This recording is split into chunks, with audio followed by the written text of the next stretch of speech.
with you. This week we have been looking at the end of the book of Revelation, and now we are looking at some current events that are occurring in our world that point us to the fact that Matthew 24 prophecies about the end days are certainly coming to pass. Today I want to focus on a recent event that occurred in the Far East, over and into China. It was a gathering of G20 political leaders.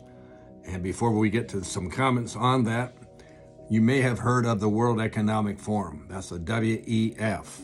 They have been meeting over in Switzerland since their inception in 1971.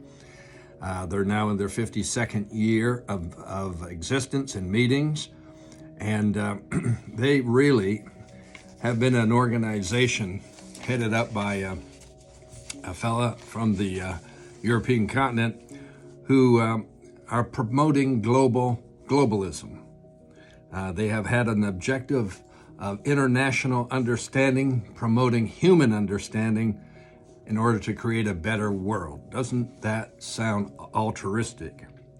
Over the years, they've gathered other organizations to work with them and to support them, and vice versa, such as the United Nations and the European Union, the World Bank, the World Court, the World Trade Organizations, and all the affiliated organizations that are part of those groups. And they come together, they hold these annual, or however often they meet. I'm not really up on the number of meetings they hold, but the most recent one was held in May of this year. And when they gather together, they've got political leaders, they've got business leaders, industrial leaders, educational leaders, and you just name it. They've got Hollywood celebrities and what I call wannabes who want to be seen with this group and want to rub shoulders with this group because they're on the cutting edge of the Great Reset. You've heard this term coming out of the political leaders in our nations, that it's time for the Great Reset, that we have to do things in a new fashion, in a new way. And of course, there's always reasons to do things in a new way that's a better way. But I don't believe that their objectives are the kind of objectives you and I want to be part of.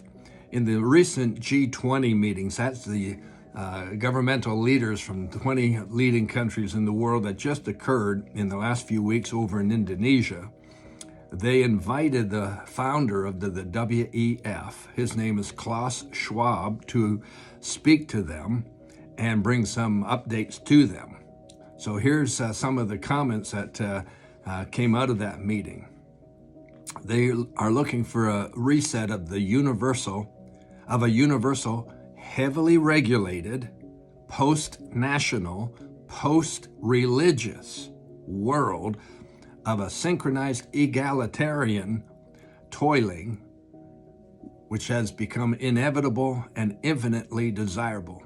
Now, those are big words, but they're conveying the same thought all the way along, that they have a better way of doing things. They should be in charge. They want to reset the world system to be their system, which will be past post-nationalism, like nation.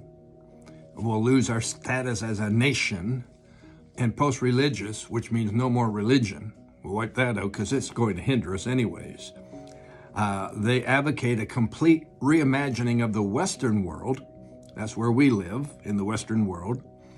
They want to see our social, economic, and moral structures redefined.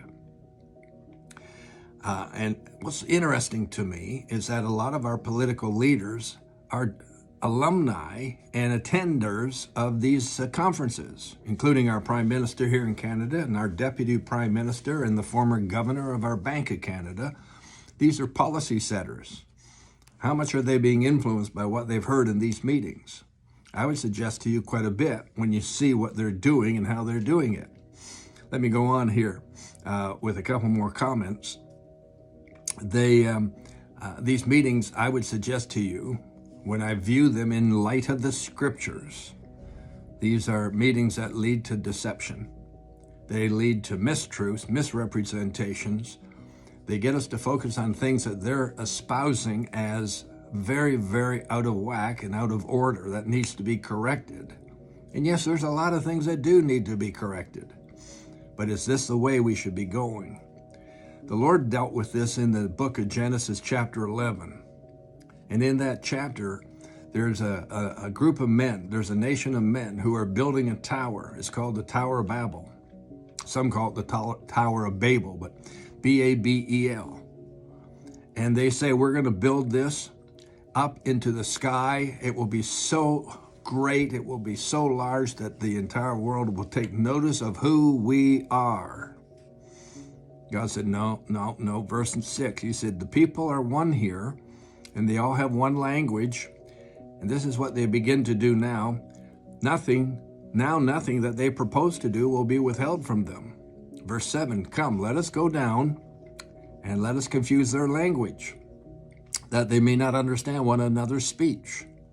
Verse 9, therefore, its name is called Babel, or Babel, because there the Lord confused the language of all the earth, and from there the Lord scattered them abroad over all the face of the earth. We're kind of at that realm right now when you see and hear who are part of the WEF, and when you get into hearing what they're all about and what they want to do and how they plan to do it, I would suggest to you that this is not on God's timetable for good, but it's on the Antichrist timetable for bad.